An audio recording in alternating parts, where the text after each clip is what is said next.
പ്രിയ സുഹൃത്തുക്കളെ, അറിഞ്ഞ അഖിൽ മാരാർ ഒരു വ്യക്തിക്കെതിരെ കേസ് കൊടുത്തിരിക്കുന്നു.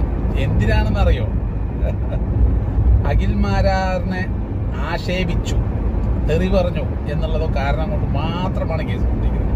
അപ്പൊ ഞാനിങ്ങനെ ആലോചിക്കുകയാണ്, ഈ അഖിൽ മാരാർ നമ്മുടെ മുഖ്യമന്ത്രിയെ പറയാത്ത തെറിയില്ല. എന്തെല്ലാം തെറിയാണ് മുഖ്യമന്ത്രിയെയും അതുപോലെ തന്നെ മാർക്സിസ്റ്റ് പാർട്ടിയിലുള്ള ആൾക്കാരെയൊക്കെ എന്തെല്ലാം തെറി വിളിച്ചിട്ടുണ്ട്. ഇതിപ്പോ ആശാരിക്ക് എന്തിനും ആകാന്നുള്ളതായല്ലോ.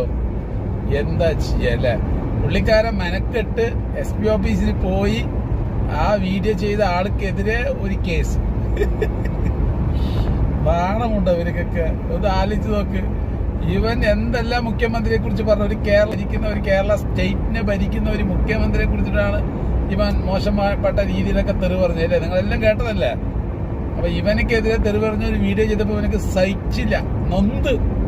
എന്നിട്ട് കേസ് കൊടുക്കാൻ നാണല്ലാതെ ഓടിപ്പോയി കേസൊക്കെ കൊടുത്തിട്ട് വന്നു.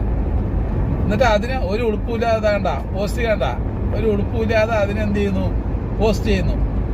എന്നിട്ട് എന്തൊക്കെയോ ഡയലോഗ് എഴുതി വെച്ചിരിക്കുന്നത്. അതാണെങ്കിലുള്ള കേട്. എന്തായാലും എന്തെങ്കിലും ആയിക്കോട്ടെ. പ്രിയ സുഹൃത്തുക്കൾ, അപ്പൊ കമന്റിൽ പറയുക, മുഖ്യമന്ത്രിയെ തെറി പറയാൻ ഇവനെ കൊണ്ട് സാധിച്ചിട്ട് ഇവനക്ക് ഒരു കുഴപ്പമില്ലെങ്കിലേ പിന്നെ ഇവനെ നാല് തെറി പറയുന്നതിൽ എന്താണ് തെറ്റുള്ളത്? കമന്റിൽ പറയുക.